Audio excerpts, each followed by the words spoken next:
जगदीश त्रिवेदी के बिल्कुल नए वीडियोस के लिए सर्च करें Jagdish Trivedi official YouTube channel.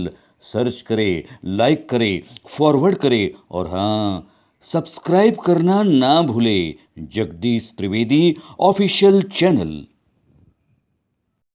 રવિવારનું Ranjan આ કાર્યક્રમ નિહાળી રહેલા સૌ કોઈને આપના મિત્ર જગદીશ ત્રિવેદીના સહર્ષ નમસ્કાર। ઘણા વર્ષ પહેલા ચીનના પ્રેસિડેન્ટ શી જિનપિંગ અમદાવાદ આવેલા અને વડાપ્રધાન નરેન્દ્રભાઈ મોદીએ રિવરફ્રન્ટ ઉપર એમની સાથે ડિનર લીધું। તે મેં મારા ભાઈબંધ અંબાલાલને કીધું, મેં કીધું ચાઇનાના પ્રેસિડેન્ટ આવ્યા છે। તે અંબાલાલ મને કે આટલો બધો ખર્ચો કર્યો ને ચાઇનાના બોલાવ્યા, ઓરિજિનલ નો બોલાવાય। કારણ કે આપણે તો જ્યાં ચાઇનાની વાત આવે એટલે ડુપ્લિકેટ। પછી તો જો કે જતા રહ્યા પછી પાકિસ્તાનને સપોર્ટ કર્યો એટલે ખબર પડી ગઈ કે આ ખરેખર ડુપ્લિકેટ જ હતો। પણ ચાઇનાની કોઈ પણ પ્રોડક્ટ માટે એમ કહેવાય કે એ લાંબુ નહીં ટકે, પણ બદનસીબ આખા વિશ્વનું કે આ કોરોના ટકી ગયો, બોલો, નહીતર ચાઇનાનું કાંઈ ન ટકે। અને આમ જોવા જાવ ને તો અત્યારે મેરેજની સિઝન છે, લગ્ન અને કોરોના એ બે હરખા। કારણ કે જો લગ્ન એ છે ને હાથ મિલાવો તો થાય, એમાં વર અને કન્યાનો હસ્તમેળાપ કરવો પડે, અને આ કોરોનામાં હાથ મિલાવો તો થાય, આમ છેટારો તો ન થાય। બીજું સામ્ય શું કે લગ્ન એ માણા ભેગું થાય ટોળું પછી થાય। કારણ કે આપણે જાનની બસ જોડીને કંકોત્રી લખીને માણા બોલાવી, લગ્ન એકલા ન થાય, સિવાય કે કોર્ટમાં કરી લે તો વાત જુદી।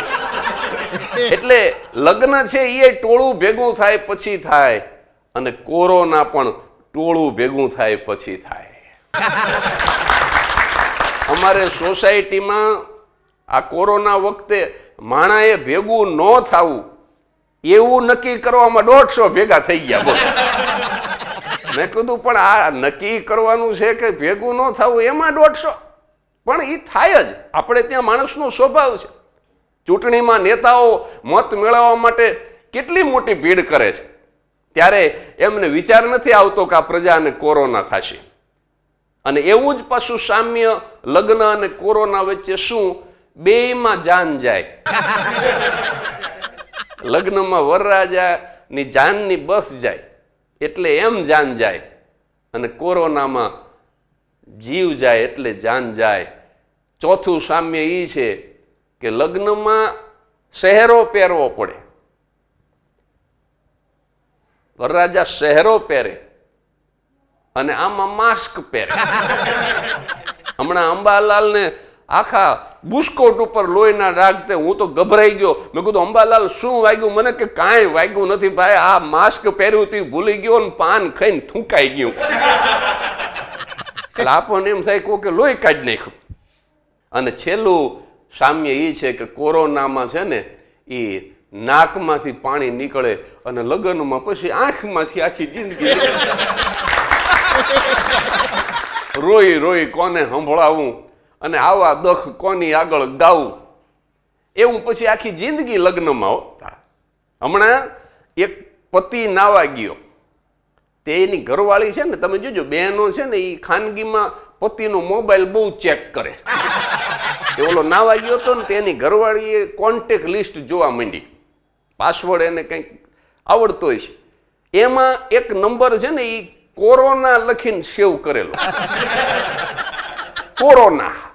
તો એને એમ થયું કે આ કોરોના કોણ છે, તો એ ડાયલ કર્યો તો રહોડામાં જ રિંગ વાગી, બોલો।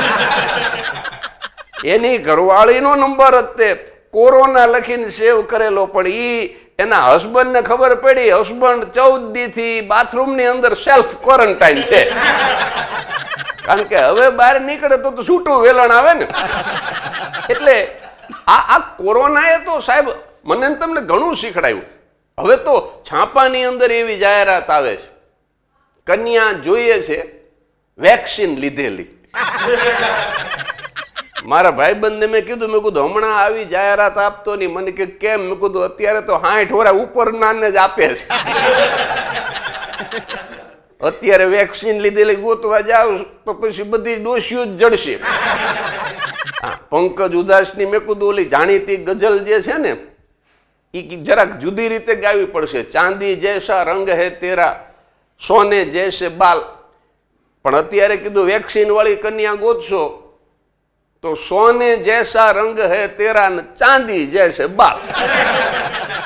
પીળું પચ શરીર હશે, આખું માથું ધોળું હશે. એટલે અત્યારે કીધું વેક્સિન લીધેલી કન્યા એવું છાપામાં લખવાનું રહેવા દે. પણ વેક્સિન જમાવટ કરી છે.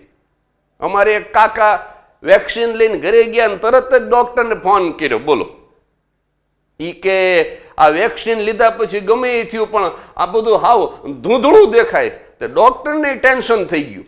એ કે આ કંઈક વળી છાપામાં આવે અને માણસો વેક્સિન લેવાનું બંધ કરી દે તો આખી ટીમ સાહેબ 108 ભરીને એ કાકાના ઘરે ગઈ અને કાકાને કે શું તકલીફ છે ને હુડાવી દીધા ને બીપી માપ્યું ને કેટલી જાતની બધી તપાસ કરી. પછી ખબર પડી કે આ ડોહો ચશ્મા ભૂલી ગયો. બોલો,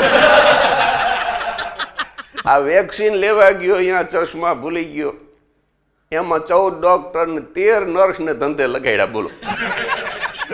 હા, એટલે બને. અને પાછા વેક્સિન મુકાવતા એવા ફોટા પાછા સોશિયલ મીડિયામાં મૂકવા માંડ્યા માણસ. આજે વેક્સિન લીધી, સારું કર્યું. એમાં આ લીધી તો લેવી જ જોઈએ. અને આનો પ્રચાર થાય એ સારું. ઘણા તો ઓલા મા બાપને લઈને જતા હોય એના ફોટા મૂકે છે. અને જુઓ, આ કુદરત છે ને સાહેબ, એ શું ન કરી શકે. મા બાપ પોતાના બાળકોને BCGની એવી રસી મુકાવવા માટે લઈ જતા હતા. અત્યારે કુદરતે અવળું કરી દીધું. બાળકો પોતાના મા બાપને રસી મુકાવવા લઈ જાય. અને મજાની વાત તો એ છે પાછી કે ફોટા બહુ મૂક કરે સોશિયલ મીડિયામાં. એમાં હમણાં પાછી એક વાત આવી કે બહુ જો ફોટા મૂક કરશો ને તો પછી હવે આ કાંડાને બદલે ક્યાંક બીજી જગ્યાએ રસી આપવાનું ચાલુ કરશે. કારણ કે બધા ફોટા મૂક કરે આનું. અને ઓલા જે આ કાણાવાળા જે ટી-શર્ટની ફેશન આવી છે ને એ આ રસીને ધ્યાનમાં રાખીને આવી છો. એમને વર્ષો પહેલા ખબર પડી ગઈ કે કોરોના આવશે અને એની રસી લેવાની થાય છે ત્યારે આ કાણાવાળા ટી-શર્ટ બહુ કામમાં આવશે. પણ સાહેબ, મારા ઘરે એક દિવસ સવારના પોરમાં લોકડાઉનમાં અમે ઘરને તાળું મારી રાખ્યું. મને જણાવતા બહુ આનંદ થાય છે કે 16મી માર્ચ 2020 થી 16મી માર્ચ 2021 સુધી બરાબર 1 વર્ષ મેં અને મારા પત્નીએ તાળું ઘરને મારી અને લોકડાઉન પાડ્યું છે. પણ હવે મહેમાન આવીને બારણા ખખડાવે. લોકડાઉનમાં એક કપલ આવ્યું, પણ કપલે તમે જુઓ તો ચપ્પલ પહેરવાનું ભૂલી જાવ એવું કપલ. કારણ કે કન્યા રૂપાળી હોય અને મૂર્તિયામાં દમ ન હોય તો બહુ જૂની કહેવત છે, કાગડો દહીંથરું લઈ ગયો. પણ આનાથી ઊંધું હોય તો એમ કહેવાય કે વાંદરી સફરજન લઈ ગઈ. વાંદરી સફરજન લઈ ગઈ હોય એવું કપલ આવ્યું અને બાયણું ખખડાયું. હવે આંગણામાં ઊભા હોય, આપણે અતિથિ દેવો ભવ એટલે ખોલવું પડે.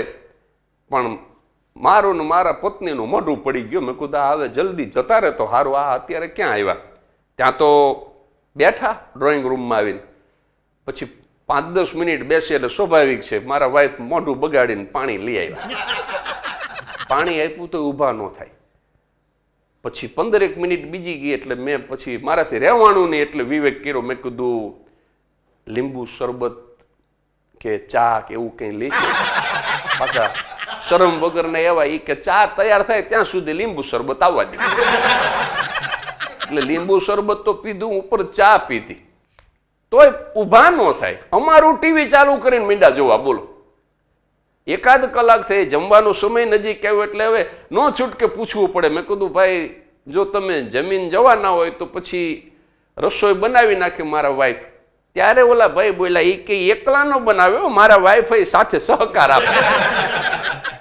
એમ કરીને એની ઘરવાળી રહોડામાં જતી રહે ને રસોઈ બનાવી, ખાધું પેટ ભરીને 1:30 વાગ્યા સુધી 9:30 વાગ્યાના આવેલા 1:30 વાગ્યા સુધી મારા ઘરે રહ્યા અને પછી જતા જતા છેલ્લે અમે મકાનને આમ તાળું મારતા હતા ત્યારે અમને શિખામણ આપતા ગયા કે સંક્રમણ બહુ છે એટલે બહાર ન નીકળવું. હવે આ તમે 4 કલાક સુધી રોકાણ અને પાછા શિખામણ આપો છો કે સંક્રમણ વધી ગયું છે.